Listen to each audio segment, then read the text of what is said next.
12, and she used it when she traveled to Europe when she was a teen. So we cataloged and archived the suitcase as well, and it's part of our collection now.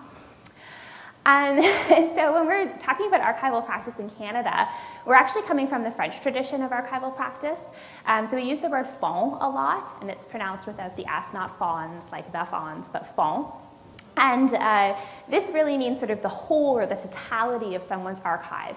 This is kind of a concept that's almost impossible in practice. It's really hard to say that you absolutely have the entirety of someone's archive, so all of their academic output, all of their research, all of their personal information. In practice, we really usually only have a fraction of someone's entire fond, but we still use that word.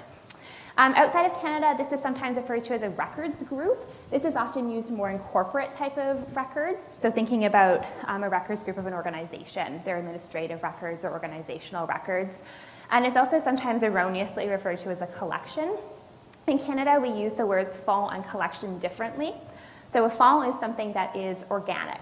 It's someone's creations, their output. So if you become a famous architect one day, which I'm sure you all will if that's your plans, your fond would be, all of your schoolwork that leading up to becoming your career. It might be, drawings or plans that you've done. It might be photographs of your buildings. So all of that really organic stuff that you're creating throughout your lifetime.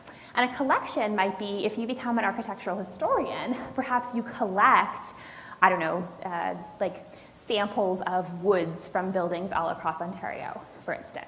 So that's something that's been put together artificially that you're creating to be brought together that's not being made organic. So that's what we say when we use collection. It's that artificial creation of an object grouped together. When the materials come to us, we do our best to understand the way that they were created by the person or the organization, and we try to maintain that order so that researchers have an understanding of how those papers or those documents would have worked together. This is not always possible. For instance, if they come to us in a suitcase, there isn't really original order. But for instance, in corporate files, we would maintain the order that they were originally filed in or kept in someone's desk drawer. Otherwise, us as archival staff, we try to figure out what we think is the most sensible way for those materials to be organized, or what would sort of make the most sense with the career or the organization the person is coming from. So for instance, if we had a collection of an architect, we might put all of their drawings together physically and intellectually, which we think would make sense. So I'll talk a little bit more about that in a second. But so when I say archival materials, I'm talking about a whole variety of things. If you came down just before we started, you probably saw some examples of a lot of different stuff that I brought with me today over from main campus. This is just a really small fraction because it's just me schlepping all this stuff, so I couldn't carry a lot of things. But it does give you a little bit of an idea of a variety of the types of material that we have in our holdings. So depending on their mandate and collections policy, archives could have anything from, we have, for instance, a really big desk, we have a map cabinet, we have a curio cabinet, so those sorts of large-scale furniture artifacts. Then we also have, much smaller things like documentary items, which I think is mostly what we think of when we're thinking about archives. We think of textual records. And that's true, we absolutely have a lot of textual records, I'm not gonna lie, but we have a lot of other stuff as well. So some of the things that we have in terms of documents, so that might be things like people's correspondence, diaries, sort of official legal records. So if you're interested in architectural history, that could be deeds, it could be contracts that are drawn up, for instance, about building, creating a building or the specs on it. We also have ephemera. Ephemera is sort of a really hard thing to explain because it's really anything that's ephemeral. So things that were never intended to have longevity or be kept. Some of the examples that I like to give for ephemera are things like Valentine's cards, menus, for instance, these sorts of things that aren't intended to be kept by someone for the long term. It's not like the bylaws of an organization that we're going to put away. But they make up a really interesting sort of larger picture often about an archive, and there can be really interesting research value in those items. We do have audio and visual materials. So we have sound recordings and sorry, so weird, sound recordings and film recordings. We have things like seance recordings from the 1960s and 70s, probably architecture related, but kind of interesting. We do have video footage of this area of the region of Waterloo dating back to the 1920s that shows kind of the region right along the river that would have been used as essentially cottaging for people that had businesses in Kitchener. It was like a vacation destination to go along the Grand, which I think is interesting now to think about. We have photographs. Our collection has somewhere between 3 and 4 million photographs. They're largely negative, so we do have prints as well. Slides, glass plate slides, dry plate negatives, collotypes, everything you can imagine in terms of printing processes over the years. And the photographs are really wonderful if you're interested in sort of looking at developments of neighborhoods or regions. One of our great photograph collections is the Kitchener-Waterloo Record, so what's now the Waterloo Region Record newspaper. We have their negatives from 1938 to 2001, so that shows a really, really great sort of historical timeline visually of the development of the region, of photos that would have been in the newspaper. Cartographic materials, so maps, architectural materials, of course, as well. So that includes architectural drawings. For instance, I brought some blueprints with me today. These are from the YWCA building, and they show plans to, for an addition to the Y building. We also have technical drawings. We have things like the collection of W.H.E. Schmaltz, who designed the second Kitchener City Hall. And so there's wonderful sort of layouts of designs for planned buildings when there was a contest to figure out who was going to actually get to get the contract to build it. He also did a lot of work on designing elevator grates as part of his career, so things like that, which are really beautiful. Artifacts as well. I know sometimes people wonder kind of museum, archive, are you cross-collecting things? So for me, the big difference between the two is that we don't actively collect in artifacts like a museum would. Museums do have documentary materials as well, but they're really looking for those objects, those realia that help to sort of bring exhibits to life. But we do have artifacts sometimes that come to us, and we keep them, we don't get rid of them. For instance, this little architectural model, this is from a building in the Scarborough Bluffs area that was originally designed as sort of an artist's colony retreat, and then became a hotel and has now been repurposed as an event center. So this is just one section of it. It's like a U shape, but it's heavy and I couldn't bring it out with me today. But this is an example of some of the artifacts we have. We collect in microforms, so film and fiche, which can be interesting if you're looking at historical newspapers or periodicals. A lot of them are on micro. Artworks as well, so that could be drawings of buildings. And then we also have secondary sources, so books, periodicals, newsprint. We do have a rare books collection. I know some of you were looking at the text that I brought with me from 1729, I think someone dated it as. It's been rebound, but it is from 1729. And it's the 5 Orders of Architecture, which someone has indicated is something that you're still learning, there is still taught in architecture school today, so an early text of it. And then periodicals and newsprint can be really interesting, particularly, I mean, for their content, but also for things like looking at advertising or looking at examples of printing in them are really wonderful research areas as well. So when materials come to us, there's this human intervention, me in the middle, or my colleague Nicole, from going to a suitcase to what we call a Hollinger box, which is an archival box that's acid-free and buffered with alkaline and everything to make sure that our materials have a really nice long life with us. And there's a lot of kind of steps that we have to consider as archivists before they get to this point. So we have to think about things like what is useful to be kept. And that's a really hard decision to make because you can argue almost everything is useful to be kept because I think everybody can make a case that everything has potential research value from some perspective. So one of the initial things to remember when you're looking at collections and archives is that there may have been stuff that you would have actually found super useful, but someone 30 years ago decided didn't have research or intrinsic value, and it wasn't maintained in the collection. So there is material that's discarded or weeded. So anything you're looking at is going to potentially have gaps. It's really important to know. The other part is that it has to go through a human who has intrinsic and implicit biases, and that's affecting the way that we're understanding, describing, and keeping materials. So there used to be a really big push to ensure that we were always being super, super objective in the way that we were looking at things and describing things. And now there's a really big push to sort of, not be objective, but to privilege things that have been under-researched, under-talked about, under-studied, under-described previously. So ensuring that we are actually making sure we're collecting in areas of underrepresented groups in our archives. So that's sort of the way that things are moving now and the trend in archives. So you'll probably notice if you look at the collections that we have, there's a real sort of homogeneous group of people being represented often in those collections historically that were collected at the University of Waterloo. So that's something to think about.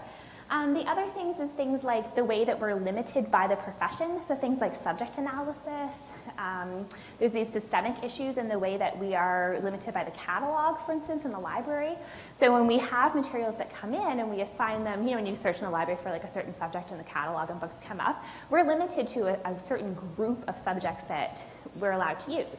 And those are established by the Library of Congress. And the Library of Congress is working on updating them, but some of the subject headings are incredibly outdated, don't accurately represent people, and a lot of times are actually quite problematic and offensive. So you have to think about that as well when you're doing this research, that there's limitations that are built into the library cataloging system that can actually really inhibit you from finding the materials that you're looking for sometimes. So think about things like language, alternative words. So for instance, if you were looking for material on Indigenous peoples in this area, Indigenous settlements, the actual term in the Library of Congress is Indians of North America, which you probably wouldn't think to look for. So it's thinking about things like that as well, and the ways that the profession is causing problems for description and materials. So we do work around those by using things like there's a Canadian subject headings that have been created to be a little bit better. And there's often communities that create their own subsets of subject headings that are accurate representations of the material. So we are doing our best within sort of the boundaries that we have, because our catalog is shared with other institutions, and we're moving to one that's shared with a lot of institutions in Ontario to ensure that our accuracy and our headings and the way things are being described. So when materials come to the archive, we create something called a finding aid. And a finding aid is a document that is created by an archival staff to help a researcher figure out what's in the collection, what are all these papers. These finding aids may or may not be available in the library catalog. It depends on the institution. Ours are at a really, really high level, so like the title of them is in there, but the files themselves aren't listed. We are moving to a database that's supposed to launch in June, fingers crossed, so we will have more of an online presence, but just something to think about when you're searching for things. Just because it's not in the catalog doesn't necessarily mean it's not at your institution, and that could be the case for anywhere, not just us. So a finding aid is a hierarchical document. It's something that we create, and it's based on a combination of research that's done by the archival staff and the materials that are there that have been donated. So at the very, very top level, and I apologize, this is blurry, this screen is so huge. I'm usually presenting on something that's like 5 feet across. So at the very, very top level, we have this really, really, really wide, really broad description. So for instance, this is the collection of William Dendy, who is an architectural historian, who is probably most famous for documenting the architectural history of Toronto. And we have his papers, including all of his research, all of his photographs of architectural buildings that have, well, architectural buildings, sort of stupid to say, but of buildings that have subsequently been destroyed, a lot of them. So he did a lot of documenting of early architecture in the city of Toronto. So at the very, very, very top, we have a biography of him. So it gives you a little bit of context about who he was, why you might be interested in looking at his papers. That can be, sort of the biggest thing when you go to an archive. Like, just because they have stuff, it doesn't mean it's necessarily interesting to you. So why was this person interesting? And then we have, not quite tall enough to point, but contents. So this is a super, super broad level. So it talks about, on a really broad scale, what exactly is in his collection. So in this case, it says consists of materials documenting Dendy's life and career as an architectural historian, including university course notes. He taught classes in the history of architecture, research materials for published works, research material in the history of Canadian architecture, and other research interests, such as architects and the Massey family, material related to his teaching activities. Just super, super, super broad. So you get a sense of what might be in there that could be of interest to you. Then, if you think about it as this sort of upside-down triangle, inverted triangle, as a hierarchy, we narrow it down to the series level. So series are these sort of records groups that we've created as archival staff to lump stuff together that we think makes sense to go together. So for instance, in the Dendy collection, we have a series called Biographical. So that's information about Dendy himself. We have a series called Works By. So obviously works by him. We have a series on his research. And then we also have series of his photographs that he took. He has a number of slides, as well as artifacts that he maintained on the history of architecture. So that's the kind of case where we've got this collection that's sort of all over the place, and we've tried to group things together that are similar in format, so that if a researcher comes in and what they're really interested in is his research materials, all of that stuff is sort of lumped together and it's easier for them to find. So that's the middle part of our triangle. And then at the very bottom of our triangle, we have a file level description. So a file level description is, I just moved my slide because is physically what is in one file folder. So this is a file folder. Sometimes it's a single item, depending on the collection, and sometimes it's a whole group of materials, like this one here. So this is from the Berlin-Kitchener Water Commission, so essentially like the PUC, the Public Works. And this is a waterworks project specification. So this is all of the technical information, drawings, architectural plans about putting in water lines throughout the city of Kitchener. So all of this material goes together in one file. And the file description would indicate exactly what's in here, as well as information like the dates, the kind of material. So you would know, is there an architectural plan in there? Is there photographs in there? Is it just documents? Is there an associated object that might belong with that? And so you'd be able to say specifically when you come in to do research, I want to see file 7 or file 8 or whatever file it is. So that's my inverted triangle finding aid. It's also important to remember that descriptions are not done by architects when you're looking at architectural stuff. In our case, some institutions, obviously, like the Canadian Centre for Architecture, the people that are working there do have professional backgrounds in this field. That is not where I come from. One of my colleagues has a degree in pure math, like also not architecture. Most of us come from history-related professions or history-related fields that we get into this profession. So sometimes the descriptions might not necessarily be accurate to what you're thinking of or what you're looking for. So sometimes that's language, knowing the types of plans, for instance. We might have described it as just like a blueprint, but it's actually, a really specific style of something that we don't necessarily know about. And the other things is, the way that things are described. For instance, in this one collection here from the Y, all of the plans are in a series called physical plant, which is maybe not necessarily what you would think to look in. Probably, it's not what I would think to look in personally. So it's really useful, even when you're going through these finding aids, to not just kind of do, like, a lot of people do like a keyword search for the word they're looking for, because you can do a Control-F search. They're all PDFs on our website. But it's really useful to actually look through, get a sense of what's really in there, even if you just look at the series, sort of descriptions themselves to understand what could possibly be in there, because you can often miss things that you just don't know are going to be available for you. And the other thing with moving to just one file folder is that you might miss contextual information that's also included in the collection or in the fall that could really help sort of round out that research for you, or add a lot of breadth to your understanding. So we try our best, but we are unfortunately not experts in every single field, as much as I'd like to be. So a couple of rules for coming into the archive. So our finding aids are available online, and I'll show you them in a second. So you can do all of this stuff before you even come in to see us, or before you even decide if it's going to be worthwhile for you to come in to see us.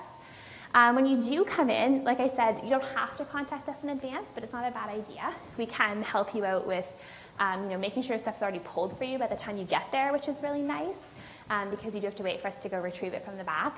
Some institutions, actually, their materials are located off-site. So if you just show up without letting them know, you might have missed the pull deadline. Like I used to work at Western Archives, and we only pulled in the morning and after lunch. So if you came at 9:30, well, sorry, you have to wait like 4 hours. So it's helpful to let people know you're coming. We do not allow pens or markers or any sort of non-erasable writing utensil, but you can use pencil and paper or electronic device, laptop, cell phone, tablet, whatever. And that's pretty standard across the board. Most institutions don't allow pen. It's obvious reasons. We can erase if you accidentally draw on something in pencil. Pen's a little bit harder. We do not allow eating or drinking in the reading room space. And again, that's pretty standard and I think self-explanatory. One time I had a student eating like tiny Halloween chocolate bars, and they were like, but they're just little. And I was like, but they're still chocolate bars, which is like the messiest thing you can eat like over a rare book. So please don't do that.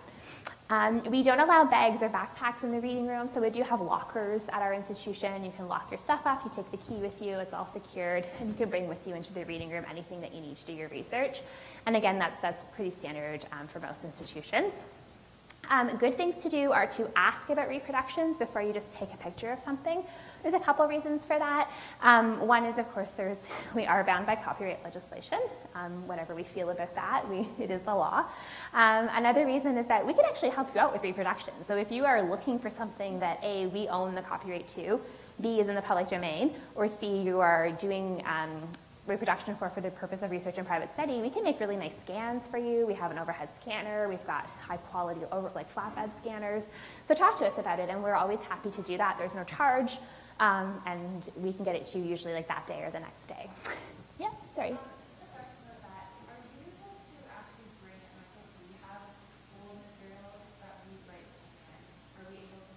Yeah, our overhead scanners, we have what's called a book-to-net machine. It's like a fancy way of being like, it's a book camera, essentially. It was actually purchased by the Graduate Students Fund, so it's available for anybody to use, and so is our flatbed scanner. And then if you do have really oversized material, like for instance architectural plans, there is a really, really large, I don't know how you call it, but we share it with the Geospatial Center. So it's like a big strip like this, and you feed your thing through it and it scans it. So yeah, if you have your own materials that you're interested in reproducing, talk to us, and we can absolutely help you out with that. Just say like a USB key so you can save it. And then also with the staff, we're absolutely here to help. I mean, we are a research institution, that's our job. It's never bothering us to ask questions or to come in. Please don't ever feel that way. I know they can be a little intimidating sometimes to come into our department in particular because we are behind this big like metal mesh glass door. This is a fire, it's just for fire, it's not to keep people out. But we are not intimidating. I'm not scary, I don't think. None of my colleagues are scary. And we love helping out. And I know that all of you are passionate about your research interests. And so let us help you with that passion and get excited about it as well. And we can also sometimes, even if we don't have material, we know where other collections are. We have colleagues at other institutions, and we can help you find where the materials you're looking for might actually be located. So speaking of where things are located, finding aids online and federated databases. So the University of Waterloo, Special Collections and Archives, we have our finding aids on our website. I'm sorry, my work is rare books. This whole like built-in laptop mouse thing is just throwing me off. I couldn't even find it when I got here and I felt so silly. Where's the mouse? So on our website, these are not my horses. This is just the background. So I'm supposed to bring up the link, but it's taking its sweet time. So on our website, we do have our finding aids listed, and we have PDFs of them. Of course. I don't know what I'm doing wrong. I'm sorry. I think I froze it. So we have gone to the effort as well of sort of putting all of our links to our PDFs in collections for you, because sometimes when you look at our website, if it's an alphabetical listing, and this is the case for any institution, you might not recognize the names of people, and that's totally fair. So you might not know Dundee as an architectural historian, or Arthur Shoesmith, who was an architect whose papers that we have. So we have put all those things together under sort of a thematic area of architecture. So you can go in, you can see all of our holdings in architecture with a little synopsis of that person or that organization, and then you can click into it for more information. So we're trying to do our best to help you out with your research and make it as easy as possible for you. I think I broke the computer. Fred, sorry, hi. I think I froze it. I'm really sorry. I don't know. Sorry, I'm going to get my technical expert to help me out, which is obviously not me. I never feel older than when I'm doing something with computers. I'm rapidly approaching 40, and it's super obvious now. So we have that online. As I mentioned, we are moving to an online database that's going to beta launch in June, so that'll be much, much easier to do. You will be able to do keyword searches that'll look for all of our files. It's going to be super nice and simple. And then there's also something like that for the province of Ontario. So there's a really wonderful website called Archival. It's run by the Archives Association of Ontario, and institutions, I think there's 184 institutions across the province that have put all of their archival descriptions in there. So if you're not 100% sure where the files of someone you're looking for might be located, but you think that probably in Ontario, like they worked here or they taught here in this province, I tried to click on a link, sorry. That's a really good place to look. And again, you can do a keyword search, and hopefully the name of who you're looking for will pop up. There's also something similar for the entirety of the country. So a lot of these provinces, a lot of our provinces have these same sorts of databases. There's like Alberta on Record, Memory Nova Scotia, much like our Archion here in Ontario. And then all of those get dumped into a national one. So there's about 800 institutions across Canada that have all of their records available online in this national database that, again, you can just do a really great keyword search in and just see if what you're looking for is even out there. So it's a great way to explore archives if you're not 100% sure where to start looking. That's fine, I'll just go back to this and I won't click on anything. I'm really sorry. We have also recently launched our digital library. And this is a new thing that we started last year.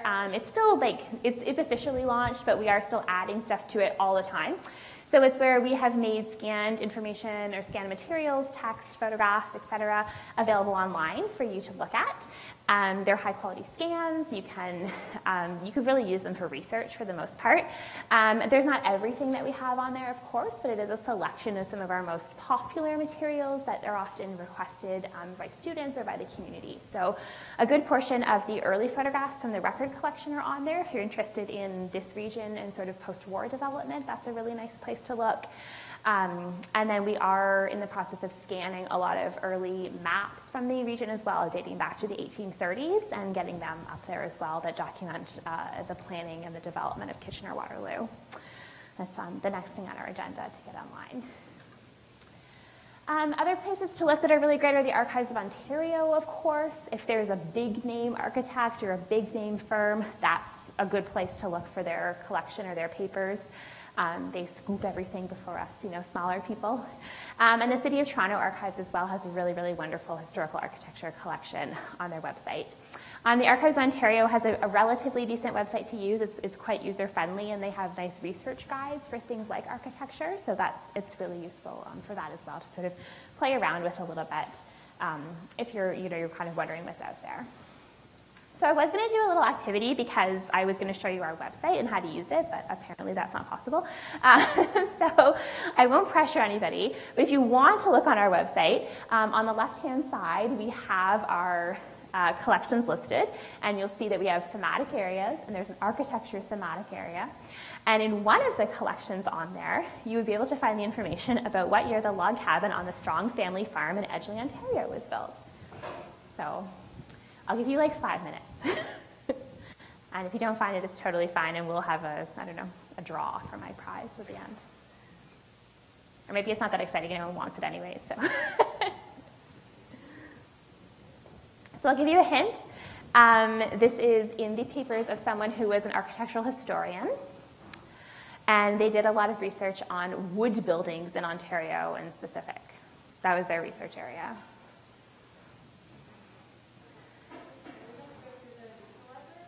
Just to our archives website, I'm sorry, yeah.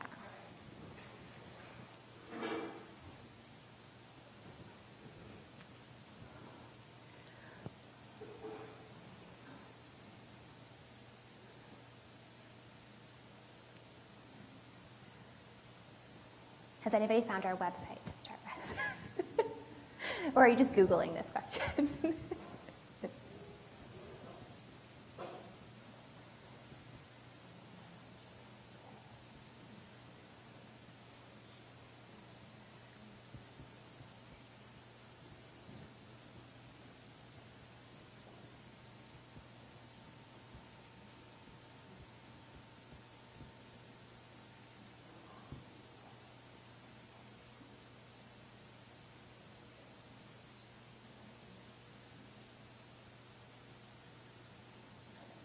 Does anyone have any thoughts on whose papers that might be in?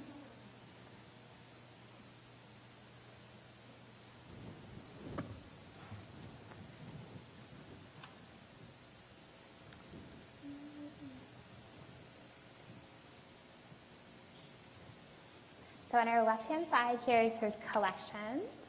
This is working now. We have thematic areas, and one of them is architecture. And you can see a list here of all of our collections relating to architecture. And you will see that one of these people focused on wood 19th century Ontario buildings. And their collection might be a good place to look for the answer. So that's when he published his book, Wood and Other Aspects of 19th Century Building.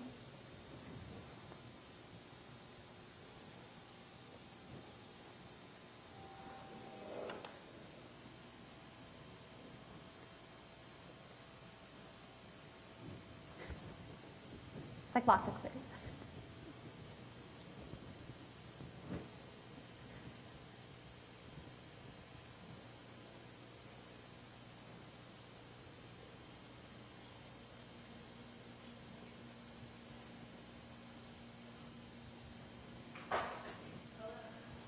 Do you have an answer? 1800. Did you find it on there? Yeah, 93. Excellent. Yay!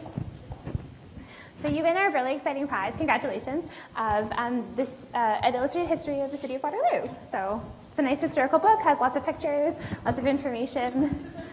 You can share it, I guess. I only have one, I'm sorry. Thank you so much. So I apologize that wasn't working for my presentation, but you can see on our website there is this really wonderful thematic area where you can look at information about architecture. You can find all the questions that we have, and there are these sort of really brief synopses about each collection for you.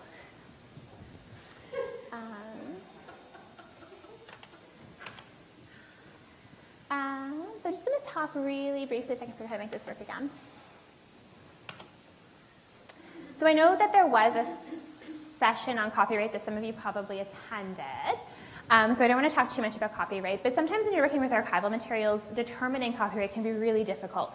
As long as it's a published book and it's really obvious who created it and who owns the copyright, it can be a bit more challenging.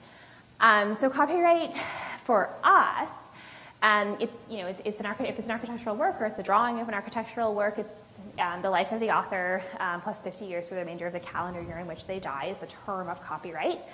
And the copyright holder is usually the creator or the author, but sometimes if it's been in the course of employment, that can be different. So if you have a contract with the firm you're working for instance, they might actually retain the copyright in your works, which would be a really bummer contract to get into. Wouldn't recommend that, but that is sometimes the case. Copyright can be assigned or licensed to others. So when we receive materials from donors or we purchase things, we usually try to make sure that those copyrights are also assigned to the University of Waterloo, so that we don't have to worry about someone trying to come in and reproducing materials and then not being able to because the copyright is still held by the creator or the family or a business. So that's not the case in everything, because obviously people who are still active creators aren't going to assign the rights of their material to us, which we understand. But usually when someone has passed or if they're retired, the copyright comes to us. Other institutions try to do that as well, of course. So copyright can be assigned, but moral rights are always retained by the creator. So moral rights include things like the right to attribution. So even if something is out of copyright, it's in the public domain, those people still have the right to be attributed for their material. So it's still obviously really good academic practice to say where you got stuff from, who originally created it. They have the right to integrity, and then they have the right of association. So you can't sort of take their works and then use it in some sort of hate speech document, because they have the right not to be associated with that kind of material that would be against their beliefs or their creation.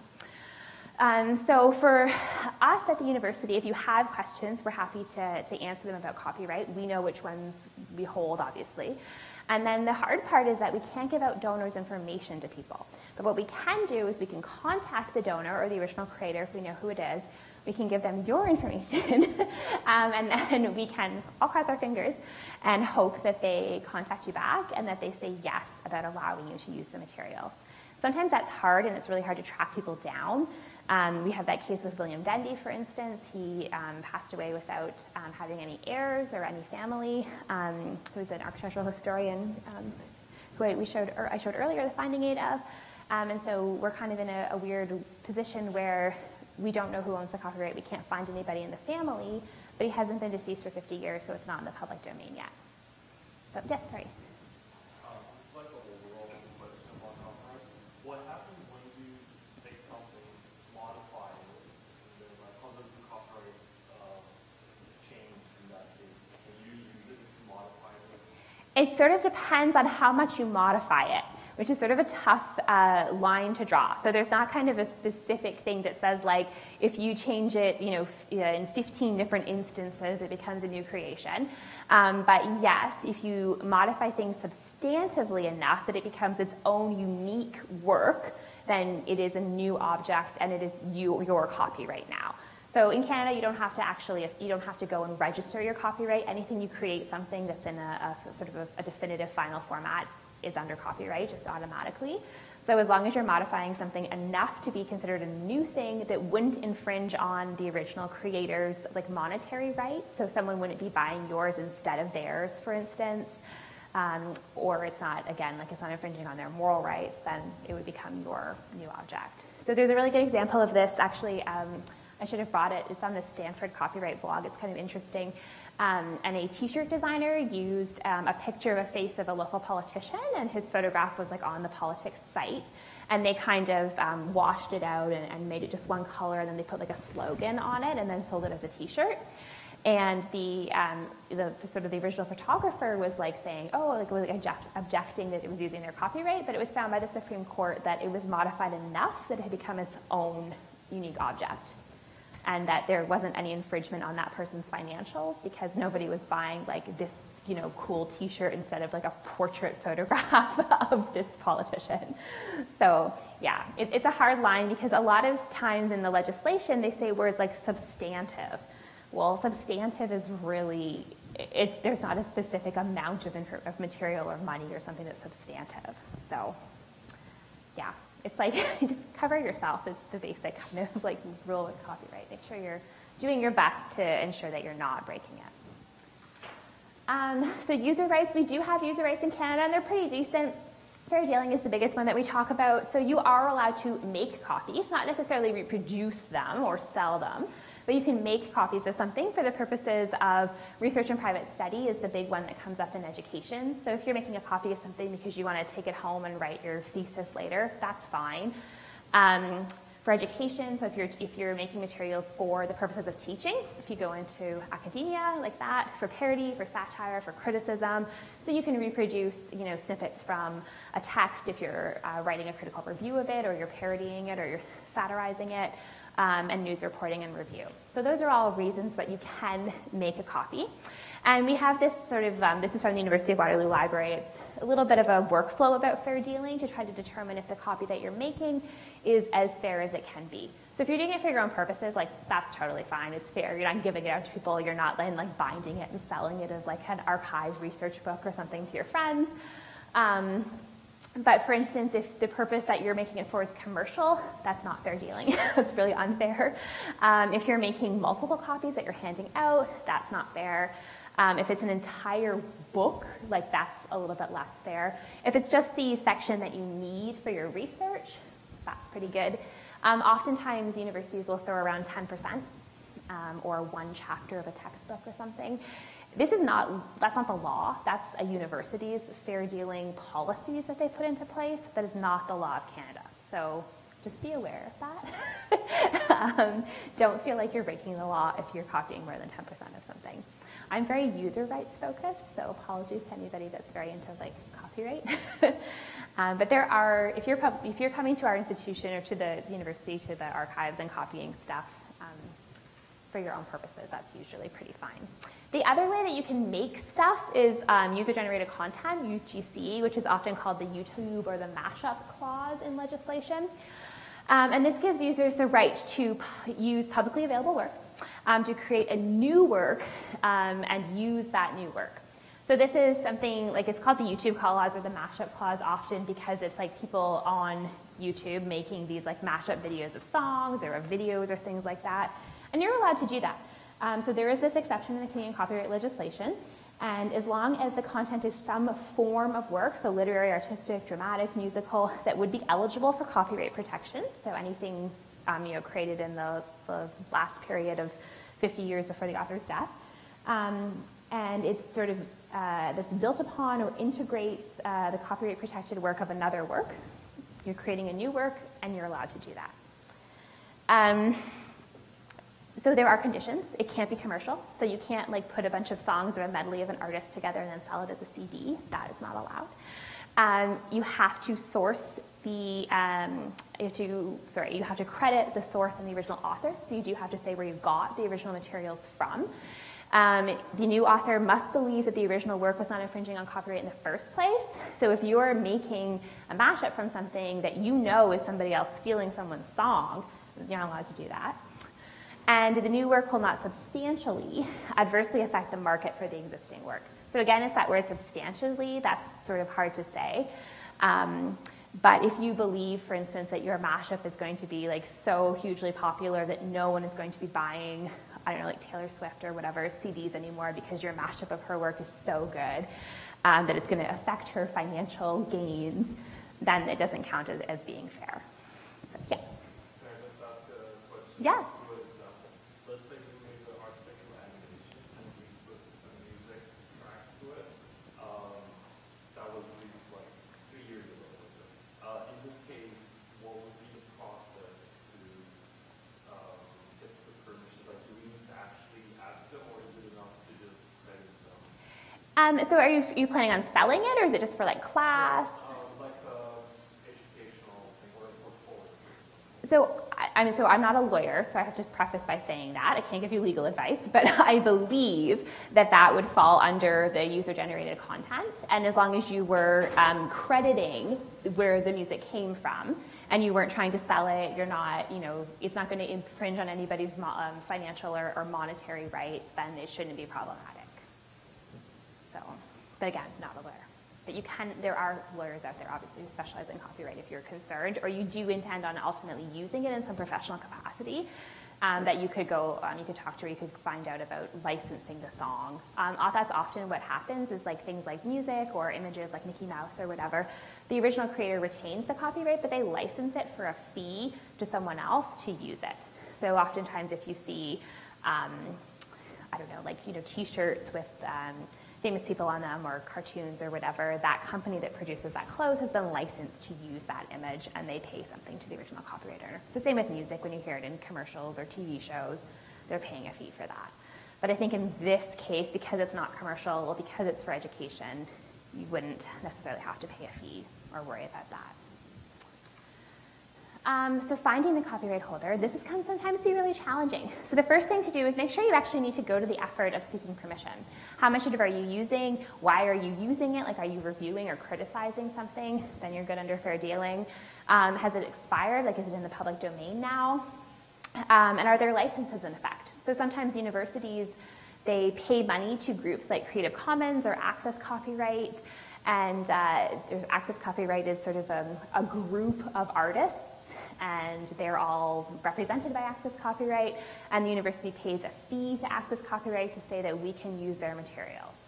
So double check that before you sort of go to the effort of looking for the copyright. If you know the archives that holds the papers, contact us and see if we know who owns the copyright, or we know who donated it at least, or find the publisher if it's a published item. They can let you know as well. The other thing to do is you can search Copyright Office registers. This is a little bit harder because it's not mandatory to register your copyright in Canada. So just because it's not in there doesn't mean it doesn't exist. In the US, you did have to register until 1989. So at least if you're looking at anything that's American before then, there's a good chance it's in the register.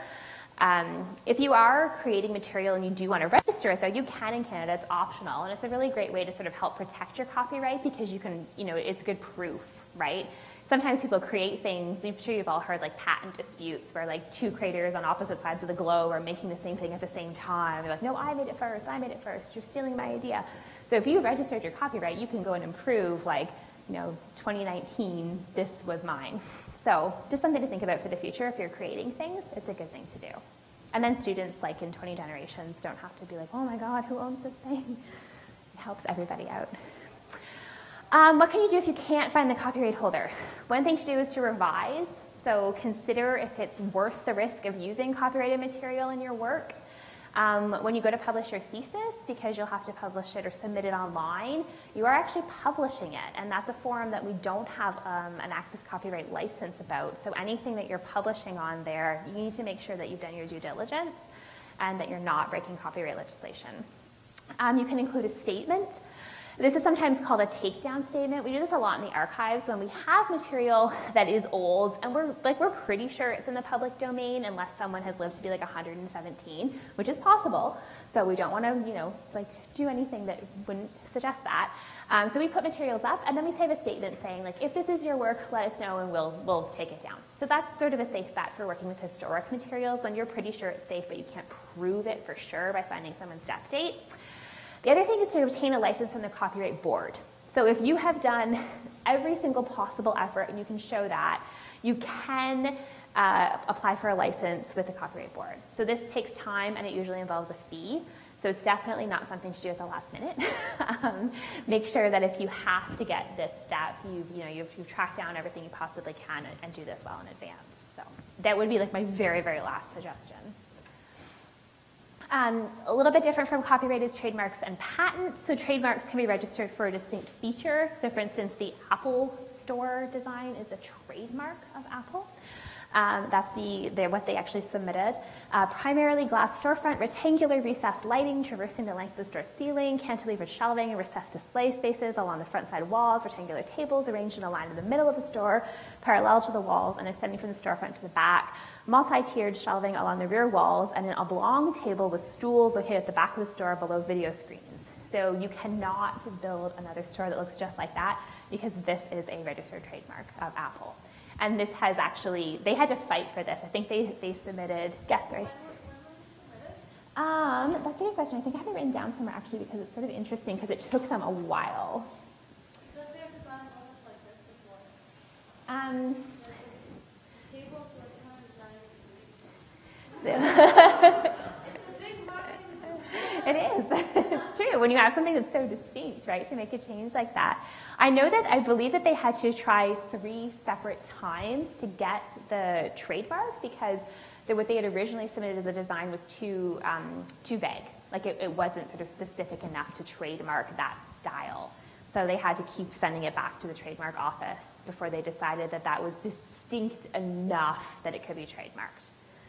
So, but I have seen other stores out there that are absolutely copying this, right? Because it has a look and it has a sort of a social class and stuff associated with it. So people think that it's, quite cool or whatever. Obviously, I don't know how to use a Mac, so I'm not one of those people fuddling around with the internet.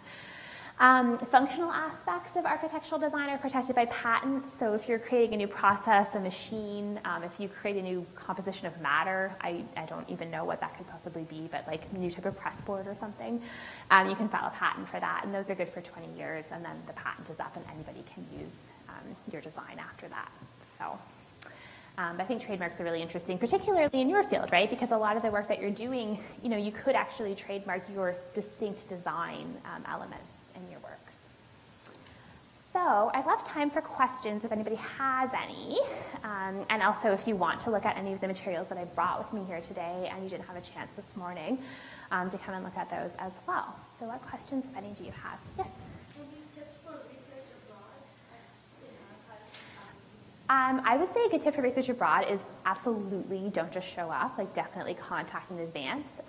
European institutions tend to be a little bit more formal. They're often a little bit more old-fashioned because they've existed for like 500 years as a library, which is fair. We've existed for like 60 years. So some institutions do require letters of recommendation. So that could be from like a faculty member that you work with or someone professionally in the field that's saying you're allowed to, or they recommend that you have access to research. Some institutions do not allow more than one researcher to work on the same collection at a time, so it's definitely good to check in advance that nobody else is working with the papers that you're interested in because they would be privileged in that. So yeah, I would just say be more have more intent with contacting them and being more formal in your process. Make sure that everything is set before you show up. Those are my biggest tips. Obviously, also knowing other languages is really handy. So, questions? Well, if you don't have any, you're welcome to come and look at stuff, or you're, of course, also welcome to go home. It's up to you. I won't keep you here. Thanks so much for coming. And if you do have any questions or you're wondering about what we have or you're just curious about archival research in general or in other places, please feel free to contact us. You can contact me directly. I'm not always in the office, though, so the email below mine is our reference inbox, and somebody will get back to you within 1 business day if you contact that one. So if it is more of a reference emergency, that's a good place to contact. Or you can phone us, or you can come in and see us over on main campus. I know we're really far away, so I understand if you don't want to do that, but it's a cool collection to look at anyways. So. All right, thank you.